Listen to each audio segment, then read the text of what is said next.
종려주일은 사순절의 마지막 주일이면서 고난주간이 시작되는 주일입니다. 그래서 종려주일은 고난주일이라고 부르기도 하죠. 종려주일은 종려나무 가지를 흔들면서 예수님의 예루살렘 입성을 환영했던 것을 기념하는 주일입니다. 종려주일과 고난주간이 지나게 되면 부활주일을 맞이하게 됩니다. 종려주일과 고난주간이 예수님의 십자가 사건과 관련된 그런 절기라면 부활주일은 예수님의 부활을 기념하는 절기입니다. 십자가와 부활은 기독교의 핵심이죠. 죽음 이후에 부활이 있기 때문에 소망을 갖게 되는 것입니다. 오늘은 종려주일과 관계된 예수님의 예루살렘 입성 그리고 고난주간의 행적을 살펴볼 텐데요. 수많은 군중들이 예수님의 예루살렘 입성을 환영하는 장면만 놓고 보면 그들이 예수님께 거는 기대가 얼마나 컸는지 충분히 가늠해 볼 수 있습니다. 그러나 그렇게 예수님의 예루살렘 입성을 환영하던 이 군중들이 얼마 지나지 않아서 갑작스럽게 돌변하여서 예수님은 십자가에 못 박으라고 그렇게 외치는 것을 보면 실로 놀라울 따름입니다. 예수님께서 예루살렘에 입성하는 목적이 무엇이고 군중들이 예수님께 열광했던 이유가 무엇일까요? 그리고 얼마 지나지 않아서 그들의 태도가 돌변하여서 예수님을 죽이려고 했던 그 이유가 무엇이었을까요? 이제 본문 말씀을 좀 더 깊이 살펴볼 텐데요. 예수님이 어떤 분이신지 바로 알아야 바로 믿고 따를 수 있는 것입니다. 저와 여러분 모두 예수님이 어떤 분이신지 바로 알 뿐만 아니라 예수님의 행적을 살펴보면서 이번 고난주간에 예수님의 고난을 더욱더 깊이 묵상하며 더욱 의미 있는 그런 시간을 보내고 또 예수님을 바로 믿고 따랐으면 좋겠습니다. 먼저 본문을 이해하기 위해서는 마가복음, 누가복음, 요한복음도 같이 살펴보는 것이 중요합니다. 이 사복음서 모두 예수님의 예루살렘 입성에 대한 내용을 동시에 다루고 있기 때문입니다. 예수님의 생애와 가르침 그리고 사역을 다룬 그런 성경, 즉 마태복음, 마가복음, 누가복음, 요한복음 이렇게 4개의 복음서가 사복음서입니다.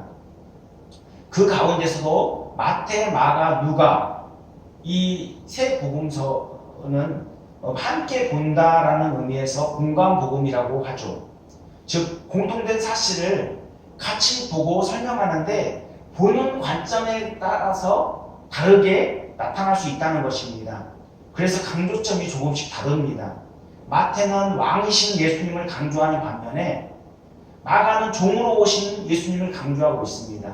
그리고 누가는 사람의 아들로서 예수님을 강조하는 반면에 요한은 하나님의 아들로서 오신 예수님을 강조하고 있죠. 오늘 본문 예수님의 예루살렘 입성도 관점에 따라서 강조점이 다르게 나타나고 있는데요. 먼저 마태는 오늘 본문에서 예언의 성취를 굉장히 강조하고 있습니다. 그래서 본문 4절 5절에 보면 이는 선지자를 통하여 하신 말씀을 이루려 하심이라. 일러서되 시온 딸에게 이르기를 내 왕이 내게 임하나니 그는 겸손하여 나귀 곧 멍에 매는 짐승의 새끼를 탔도다 하라 하였느니라. 이렇게 말씀하고 있습니다. 이처럼 마태는 구약에 예언된 스가랴서를 인용해서 예수님의 예루살렘 입성 장면을 생생하게 전하고 있습니다. 스가랴 9장 9절에 보라 내 왕이 내게 임하시나니 그는 공의로우시며 구원을 베푸시며 겸손하여서 나귀를 타시나니 나귀의 작은 것 곧 나귀 새끼니라고 말씀하고 있습니다. 이는 예수님께서 나귀를 타고 예루살렘에 입성하실 것을 이 스가랴 선지자가 예언하고 있는 내용입니다. 그리고 마태는 군중들의 환호하는 모습을 강조하고 있는데요.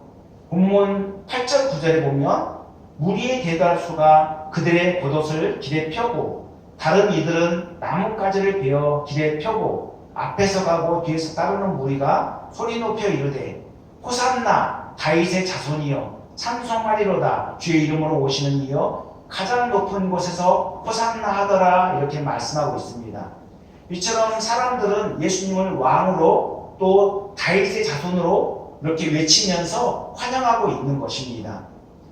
이와 같은 광경은 사도 요한이 본 환상 가운데서도 분명하게 나타나고 있습니다. 요한계시록 7장 9절 10절에 보면 이 일 후에 내가 보니 각 나라와 족속과 백성과 방언에서 아무도 능히 셀 수 없는 큰 무리가 나와 흰옷을 입고 손에 종려 가지를 들고 보좌 앞과 어린 양 앞에 서서 큰 소리로 외쳐 이르되 구원하시니 보좌에 앉으신 우리 하나님과 어린 양에게 있도다 하니 이렇게 나와 있습니다. 이는 마지막 때 끝까지 믿음을 지키고 신앙을 지킨 자들이 예수님과 함께 승리할 것을 예언하는 말씀입니다. 그리고 마가복음은 나귀의 의미를 강조하고 있는데요. 마가복음 11장 2절에 보면 예수님께서 아무도 타보지 않은 나귀를 타셨다고 증거하고 있습니다. 사람들이 한 번도 타보지 않은 나귀입니다. 그러니까 세속적인 목적으로 전혀 사용되지 않았던 그런 의미를 강조하고 있고요. 스가랴 9장 9절에 예수님께서 나귀를 타고 오실 것을 예언하는 내용이 나오죠. 이 예언의 성취입니다. 특히 무리들이 예수님에 대해 주님의 이름으로 오시는 이라고 표현한 것과 마가복음 11장 10절에 찬송하리로다 오는 우리 조상 다윗의 나라여 가장 높은 곳에서 호산나 하더라 이렇게 외친 것을 보면 그들이 다윗 시대의 영광을 지어날 메시아로 예수님을 기대했던 것을 우리는 알 수가 있습니다. 그러니까 정치적인 메시아로 예수님을 생각했던 것이죠.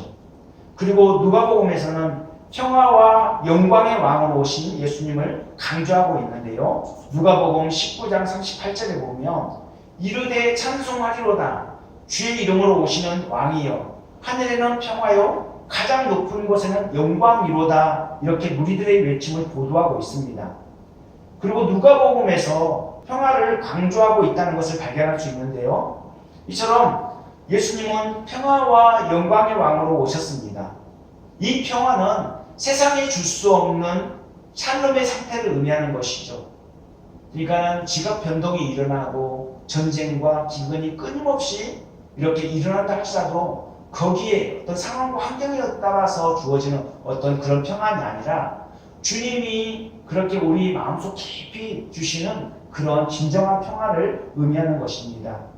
그리고 요한복음은 이스라엘 왕으로 오신 예수님을 강조하고 있는데요.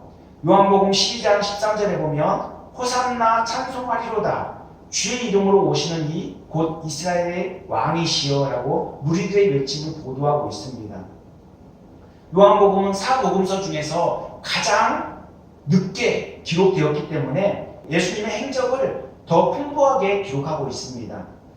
다른 복음서에서 기록되지 않는 내용까지 상세히 나와 있는데요. 요한복음 12장 15절 16절에 보면 이는 기록된 바 시온에 따라 두려워하지 말라 보라 너의 왕이 나귀 새끼를 타고 오신다 함과 같더라. 제자들은 처음에 이 일을 깨닫지 못하였다가 예수께서 영광을 얻으신 후에야 이것이 예수께 대하여 기록된 것임과 사람들이 예수께 이같이 한 것이니 생각났더라고 기록하고 있습니다. 그러니까 제자들은 구약의 예언과 사람들이 예수님께 반응하는 모습을 전혀 이해하지 못하다가 예수님께서 부활하신 후에 비로소 깨달아 알았다는 것입니다. 우리도 당시 벌어지는 상황들을 이해하지 못할 때가 많이 있죠. 왜 이런 사건들이 벌어졌는지 이해하지 못할 때가 많이 있다가 한참 후에 그것이 하나님의 뜻이었음을 깨닫게 될 때가 참 많습니다. 그렇기 때문에 하나님의 뜻을 깨닫지 못하고 하나님의 뜻에 반하는 행동을 하지 않도록 늘 끼어서 기도하는 것이 중요합니다. 성령의 인도하심을 따라 살아가려는 자세가 너무나도 중요하죠. 무리들이 예수님을 사망 권세에서 구원하실 메시아로 알고 모였을까요? 그렇지 않습니다. 요한복음에서는 군중들이 모였던 이유를 분명히 설명하고 있습니다. 9절에 무리들이 예수님만 보기 위해 모인 것이 아니라 죽은 자 가운데서 살리신 나사로도 보기 위해 모였다 이렇게 증거하고 있고요. 그리고 18절에 보면 무리가 예수님을 맞으면 이 표적 행하심을 들었음이라고 밝히고 있습니다. 이것을 보면 무리들이 예수님의 기적 행하심에 관심을 갖고 모였다는 사실을 알 수가 있습니다. 정치적인 목적으로 예수님을 따른다면 당시 여친 당원과 무엇이 다를 바가 있겠습니까? 그리고 예수님의 기적에만 관심을 갖고 그 기적 행하심에만 관심을 갖고 따른다면 불건전한 신비주의자가 될 수가 있습니다. 무엇보다도 신자는 예수님을 바른 목적으로 따르는 것이 중요합니다. 무리들이 외쳤던 호산나가 당시 어떤 의미로 사용되었을까요? 예수님 당시 팔레스타인 지역에는 주로 아람어가 통용되었습니다. 그렇기 때문에 아람어로 찬양하라 또는 만세라는 뜻으로 사용하였습니다. 왕이나 메시아를 맞이할 때 사용된 환호와 외침입니다. 즉 하나님께 구원을 호소하는 외침이 왕이나 메시아를 환호하는 외침으로 굳어진 것입니다. 사람들은 마카비 혁명을 계기로 이렇게 사용하기 시작했는데요. 마카비 혁명 때 마카비가 안티오코스 4세를 물리치고 예루살렘 성전을 탈환하였죠. 그 마카비 혁명으로 인해서 승리하게 된 그 마카비를 이제 사람들이 추앙하게 됩니다. 그래서 이 사람들이 마카비를 추앙하면서 사용된 단어가 바로 호산나입니다. 예수님께서 예루살렘에 입성하실 때도 사람들은 예수님에 대해서 예루살렘 독립을 가져다 줄 메시아로 그렇게 생각하며 호산나를 외쳤습니다. 그러니까 그들이 외쳤던 이 호산나는 민족주의적 성격을 가진 그런 호산나였습니다. 당시 예수님에 대한 사람들의 기대와 열망은 정말 대단했습니다. 바리새인들도 감히 어찌할 수 없을 정도였죠. 그래서 그들은 자신들 대신 예수님께 백성들의 환호를 제지시켜달라고 요청하였습니다. 누가복음 19장 39절에 보면 선생이여 당신의 제자들을 책망해 주시옵소서 그렇게 바리새인들이 예수님께 요청하는 내용이 나옵니다. 이에 예수님께서는 만일 이 사람들이 침묵하면 돌들이 소리를 지를 것이다 이렇게 말씀하셨습니다. 사람들이 정치적인 메시아를 기대하며 찬양 또는 만세 의미로 열광하고 있지만 예수님께서는 그들의 외침을 허락하셨습니다. 그렇다고 예수님께서 환호하는 군중들을 지지하는 것은 아닙니다. 곧이어 나타나는 예수님의 반응을 보면 알 수가 있습니다. 누가복음 19장 41절 42절에 가까이 오사 성을 보시고 우시며 이르시되 너도 오늘 평화에 관한 일을 알았더라면 좋을 뻔하였거니와 지금 내 눈에 숨겨졌도다 이렇게 말씀하고 있습니다. 예수님은 군중들의 오해를 안타까워하시며 눈물을 흘리신 것입니다.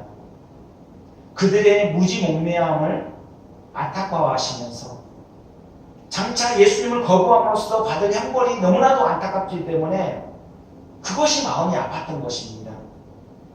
본래 호산나는 히브리어로 호시아나에서 파생된 말입니다. 호세아라는 말 여러분 잘 아시죠? 구원이라는 의미를 갖고 있는데 이 구원이라는 뜻의 호시아와 지금이라는 뜻의 나가 합해져서 지금 우리를 구원하소서라는 뜻을 가집니다. 유대인들은 이 표현을 장막절 기간 동안에 기도 문구로 사용하였습니다. 시편 118편 25절에 여호와여 구하옵나니 이제 구원하소서 여호와여 우리가 구하옵나니 이제 형통하게 하소서라는 기도문이 나오는데요. 이 짧은 기도문을 읽으면서 구원을 구하는 기도를 올렸습니다. 이처럼 호산나에는 구원에 대한 열망이 담겨 있습니다. 우리는 어떤 의미로 호산나를 외쳐야 할까요? 눈앞에 보이는 현실적인 이익을 기대하며 호산나를 외쳐야 할까요? 아니면 세상적인 욕망에 사로잡혀 호산나를 외쳐야 할까요? 그래서는 안 되겠죠. 우리는 죄와 사망에서 우리를 구원하사 영생을 안겨주신 예수님을 기쁨으로 찬양하며 호산나를 외쳐야 할 것입니다. 오늘 우리가 호산나 찬양을 부르면서 우리를 구원해 주신 그 은혜에 얼마나 감사하며 그 호산나를 찬양하며 고백하였습니까? 우리는 다시 오실 예수님을 기대하며 이렇게 또 호산나를 외쳐야 할 것입니다. 한편 요한복음 12장 13절에 보면 무리들이 종려나무 가지를 들고 예수님을 맞이했다라고 나와 있습니다.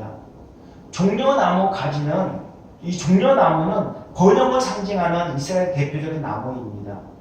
올리브 나무도 이스라엘 번영을 상징하는 나무 반면에 이 종려나무도 번영을 상징하는 대표적인 나무입니다. 그래서 시편 기자는 시편 92편 12절에 의인은 종려나무같이 번성하며 라고 노래하고 있죠. 종려나무는 여리고 지역에 주로 많이 서식하는 나무입니다. 이 나무에서 열리는 대추 야자 열매, 저도 먹어본 적이 있는데요. 얼마나 단지 당도가 굉장히 높습니다. 특히 종려나무는 얼마나 생명력이 강한지요. 이 종려나무 줄기를 도끼로 찍어도 죽지 않는다고 합니다. 그리고 그 줄기를 다 불태워도 죽지 않는다는 것입니다. 올리브 나무도 마찬가지죠. 올리브 나무도 이렇게 줄기를 베어내도 그 밑둥에서 계속 이렇게 그 가지가 뻗지 않습니까? 그렇게 번영을 상징하는 나무들인 거예요. 이 종려나무도 마찬가지로 잘 죽지 않아요. 예수님께서 예루살렘에 입성하실 때가 언제이고 또 어떻게 오시게 되었을까요? 예수님께서 갈릴리와 유대 사역을 다 마치신 후에 마지막 6월절에 나귀를 타고 예루살렘에 입성하시게 됩니다. 예수님께서는 마지막 6월절을 6개월 앞둔 상태에서 갈릴리 지역에서 유대 지역으로 돌아오셨습니다. 예루살렘에 입성하시기 위해서 오신 것이죠. 이 6개월은 이제 수전절을 중심으로 예루살렘 사역과 베레아 사역으로 구분할 수 있습니다. 초막절이 10월 초엽이고 수전절이 12월 25일입니다. 예수님께서 약 3개월 동안 예루살렘을 중심으로 사역을 하셨습니다. 수전절이 어떤 절기냐면 수전절이 마카비 혁명으로 예루살렘을 회복하고 성전을 수리한 날을 기념하는 절기입니다. 유대인들은 이 절기를 하누카라고 부르죠. BC 168년에 시리아 총독 안티오코스 4세가 유대인들을 핍박하고 유대교의 모든 관습을 금하는 칙령을 공포합니다. 뿐만 아니라 성전을 더럽히죠. 그래서 성전에 제우스 신의 제단을 세우고 숭배하게 했습니다. 심지어 유대인들이 부정하게 여기는 이 돼지고기를 제물로 올려놓게 하죠. 이렇게 유대인에 대한 핍박이 극에 달하게 되자 제사장 가문에 속한 마띠디아가 그의 아들들 요한, 시몬, 유다, 엘르아살, 요나단과 함께 탄압에 대항하여 싸우게 됩니다. 그래서 그 결과 BC 166년에 마띠디아의 셋째 아들인 유다가 이끄는 이 독립군이 안티오코스 4세를 물리치고 예루살렘을 회복하게 되죠. 그리고 다음 해인 BC 165년에 예루살렘 성전을 청결케 합니다. 그래서 유대인들은 이날을 기념하여 8일 동안 수전절을 지키게 되었습니다. 이 수전절이 마카비 혁명으로 인해 시작된 절기인데 마카비는 마띠디아의 셋째 아들인 유다의 별명입니다. 쇠망치라는 뜻을 갖고 있죠.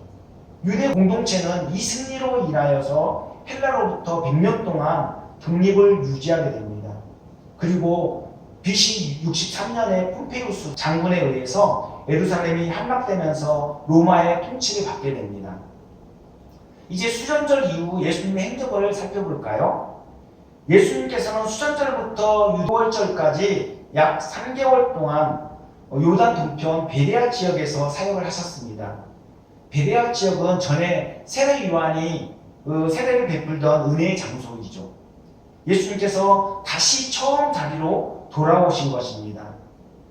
그 이유는 그곳에 유대 지역 성도들이 있었기 때문입니다. 예수님께서는 갈릴리를 떠날 즈음에 미리 70인의 전도단을 세워서 베레아 지역에 파송하셨고 그들의 활동이 이미 끝난 시점입니다. 이런 상황에서 예수님은 그곳에 오셔서 최종적으로 유대 지역의 사역을 마무리할 전략을 갖고 계셨던 것이죠.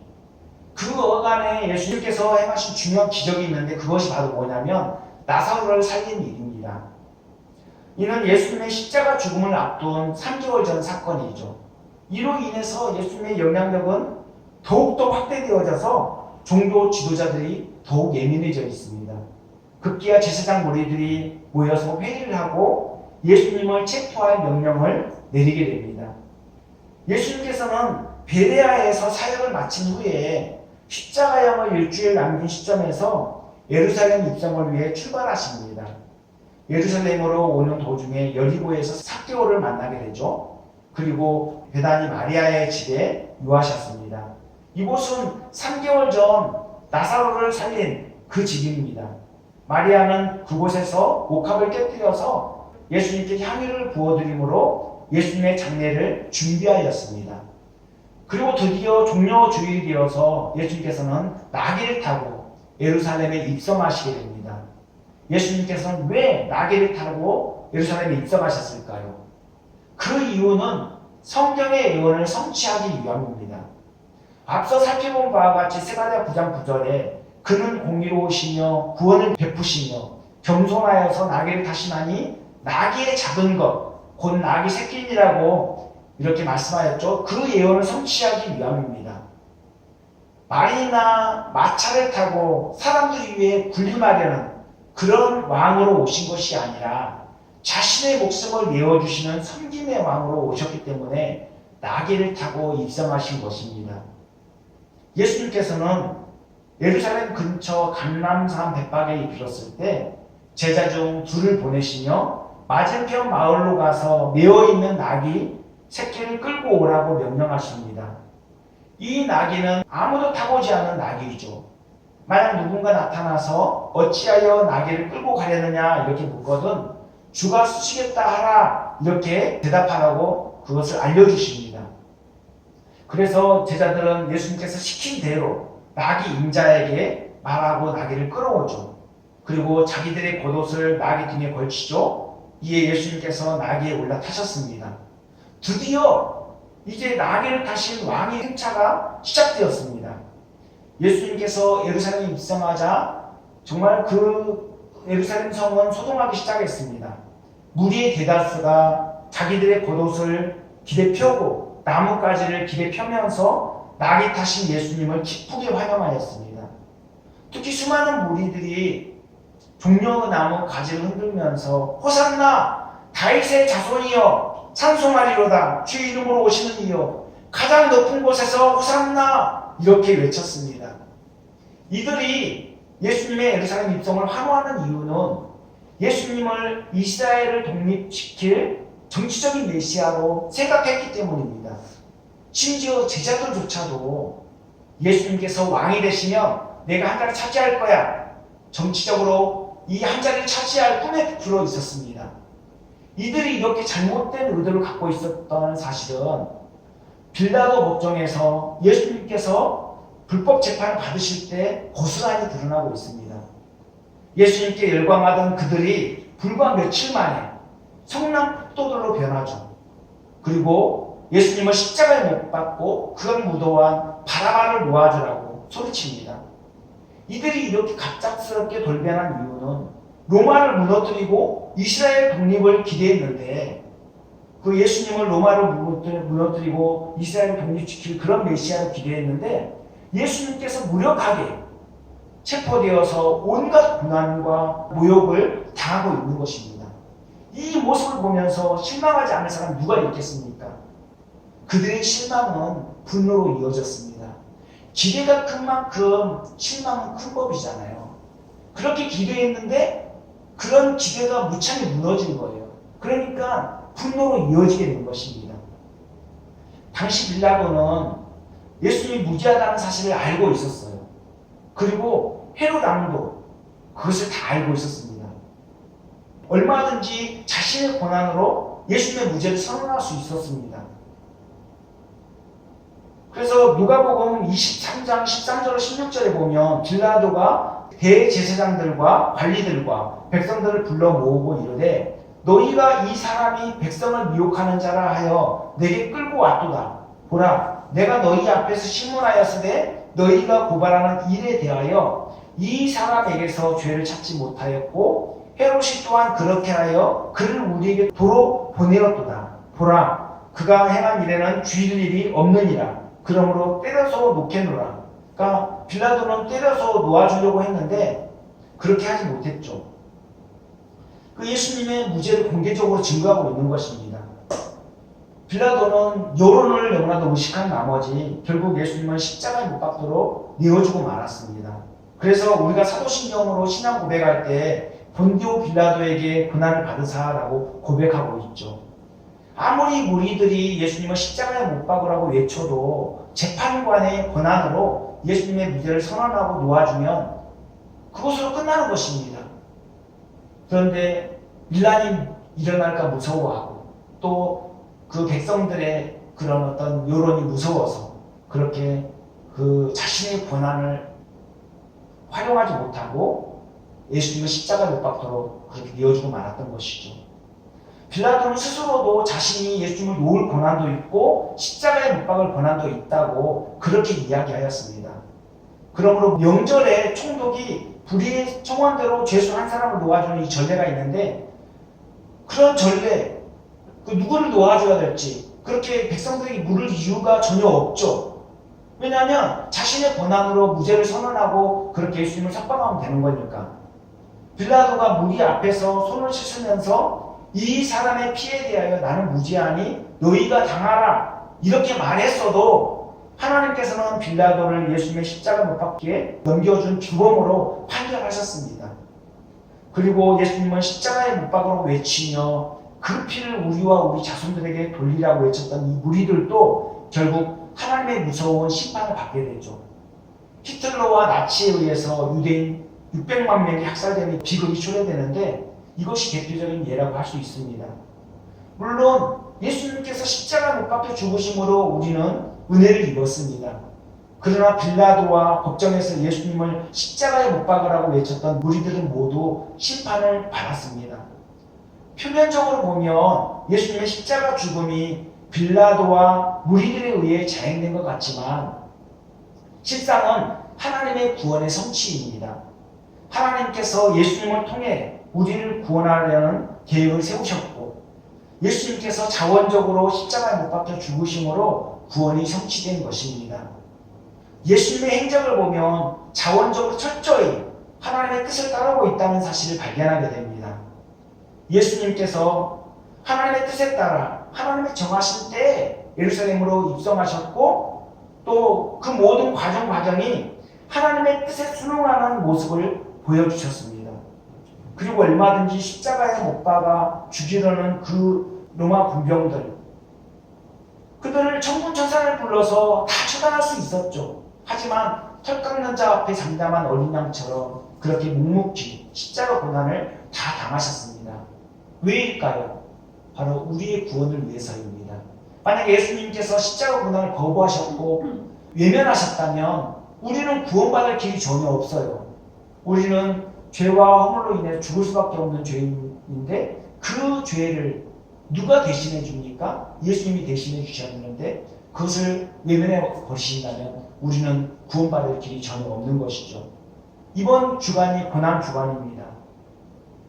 예수님께서 이 고난 주간에 어떤 일을 행하셨을까요? 우리 고난 주간에 예수님 행적을 잠깐 살펴볼까요? 먼저 월요일에 예수님께서는 예루살렘에 입성하셔서 제일 먼저 한 일이 바로 성전 청결 사건입니다.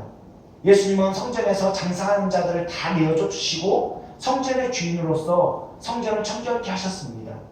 그리고 화요일에는 대제사장 그룹과 바리새파 그룹이 총출동해서 예수님과 신앙 논쟁을 벌이게 되는데 온종일 논쟁하신 예수님은 성전을 빠져나와서 감람산에 올라서 예루살렘 성을 바라보시면서 우셨습니다. 그리고 말세에 일어날 징조들을 말씀하시면서 감람산 강론을 하셨죠. 그리고 수요일에는 기록이 없습니다. 그리고 목요일에는 밤에 어느 큰 다락방에서 마지막 만찬을 하시는 가운데 새 언약을 세우시고 제자들의 발을 씻겨주셨습니다. 이어서 중요한 강론을 남기신 후에 감람산 겟세마네 동산에 올라 땀이 땅에 떨어지는 빗방울이 될 정도로 그렇게 간절히 기도하셨습니다. 그리고 그날 밤 불법 체포되어서 금요일에 빌라도 법정에서 불법 재판을 받으신 후에 십자가형을 당하시죠. 무죄하신 예수님은 우리의 구원을 위해서 유대인의 왕이라는 제목으로 십자가 못 박혀 죽으셨습니다. 그러므로 이 영토리 재판이 우리에게는 엄청난 은혜입니다. 우리가 이러한 최대 수혜를 받은 사람들입니다. 언젠가 우리는 하나님의 심판대 앞에 서게 될 것입니다. 하나님께서는 공의롭게 심판을 하실 것이죠. 그때 우리의 죄가 적나라하게 모두 다 드러날 것입니다. 수많은 죄악들, 크고 작은 죄악들이 다 열거될 것이죠. 근데 우리가 염려하거나 걱정하지 않은 이유는 결국 무죄 판결을 받기 때문입니다. 왜죠? 그 이유는 예수님께서 그 모든 죄를 다 대신 짊어지시고 십자가형을 받으셨기 때문입니다. 예수님께서 우리의 죄를 다 뒤집어 쓰시고 죽어주셨기 때문에 너희는 죄가 없다. 하나님께서 이렇게 선언을 하시는 것입니다. 그러니 은혜 받은 우리가 어찌 감사하지 않을 수 있겠습니까? 내일부터 시작되는 고난주가 예수님의 고난의 의미를 더 깊이 묵상하면서 구원의 은혜에 감사하며 보내는 한 주간이 되었으면 좋겠습니다. 이제 말씀 마치려고 합니다. 오늘 본문의 사건은 사도행전에 모두 나옵니다. 보는 관점에 따라서 강조점이 다를 수 있겠지만 성경은 한결같이 예수님이 누구신가에 대해서 증언하고 있습니다. 예수님은 점성의 왕으로 오셨고 다윗의 후손으로 오셨습니다.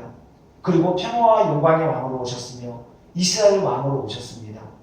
예수님은 자신이 하나님의 아들로서 인류를 구원할 메시아라고 증거하시는데 사람들은 예수님을 오해해서 실망하고 결국 십자가에 못 박아 죽였습니다. 오늘 본문에서 예수님께서 예루살렘에 입성하시는 것은 하나님의 뜻을 이루시기 위함이었습니다. 예수님은 예루살렘 근처 벳박에 이르렀을 때 두 제자에게 맞은편 마을로 가서 아무도 타보지 않은 나귀를 끌어오라고 명령하셨습니다. 그래서 제자들은 그대로 순종하여 나귀를 끌어와서 나귀 등에 자신들의 겉옷을 걸치죠. 그러자 예수님께서 나귀 등에 올라타시고 예루살렘 행차가 시작되었습니다. 예수님께서 하나님의 뜻에 따라 십자가에 못 박혀 죽으시기 위해서 나귀를 타고 예루살렘에 입성하신 것입니다. 예수님께서 나귀를 타고 예루살렘에 입성하자 예루살렘 성은 소동하였습니다. 무리의 대다수가 자기들의 겉옷을 길에 펴고 나뭇가지를 길에 펴면서 나귀 타신 예수님을 기쁘게 맞이하였습니다. 그리고 수많은 무리들이 종려나무 가지를 흔들면서 환호하며 호산나 다윗의 자손이여 찬송하리로다 주의 이름으로 오시는 이여 가장 높은 곳에서 호산나 이렇게 외쳤습니다.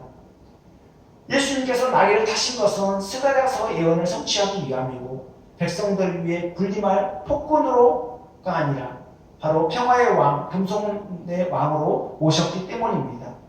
수많은 무리들이 예수님의 예루살렘 입성을 환영했던 이유는 예수님을 이스라엘을 독립시킬 정치적인 메시아로 생각했기 때문입니다.